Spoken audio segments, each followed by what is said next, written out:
খামেনির মৃত্যুতে শোকের আবহ কাটতে না কাটতেই বিশ্বজুড়ে শুরু হয়েছে নতুন জল্পনা কল্পনা।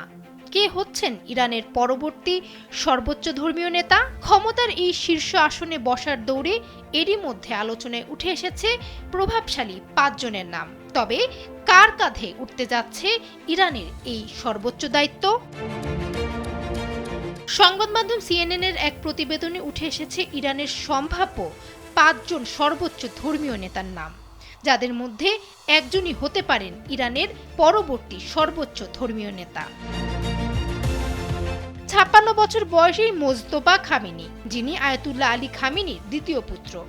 সামরিক বাহিনী ও আইআরজিসিতে তার ব্যাপক প্রভাব থাকলেও উত্তরাধিকার প্রথা এবং উচ্চতর ধর্মীয় পাণ্ডিত্যের অভাব তার সর্বোচ্চ নেতা হওয়ার পথে বড় চ্যালেঞ্জ। এছাড়া এখন পর্যন্ত রাষ্ট্রীয় কোনো আনুষ্ঠানিক পদেও তিনি নেই।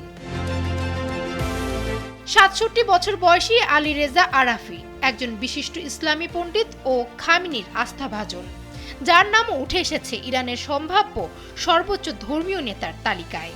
তিনি আলেম পরিষদের উপচেয়ারম্যান এবং প্রভাবশালী গার্ডিয়ান কাউন্সিলের সদস্য। মাদ্রাসা শিক্ষা ব্যবস্থার প্রধান হলেও রাজনৈতিক অঙ্গনে তিনি খুব একটা পরিচিত নন এবং সামরিক বাহিনীর সঙ্গেও তার তেমন ঘনিষ্ঠতা নেই। 60 বছর বয়সী মোহাম্মদ মেহেদি মিরবাঘেরি একজন কট্টরপন্থী আলেম এবং কেন্দ্রীয় আলেম পরিষদের সদস্য।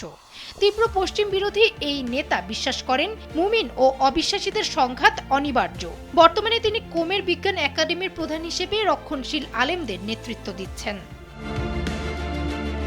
50 বছর বয়সী হাসান খোমেনি ইরানের প্রথম সর্বোচ্চ নেতা আয়াতুল্লাহ রুহুল্লাহ খোমেনির নাতি। বর্তমানে খোমেনির সমাধিসৌধের প্রধান রক্ষক হিসেবে দায়িত্ব পালন করা হাসান তুলনামূলক কম কট্টরপন্থী, তবে প্রশাসনিক অভিজ্ঞতা ও সামরিক বাহিনীর উপর প্রভাবের অভাবে তিনি বেশ পিছিয়ে।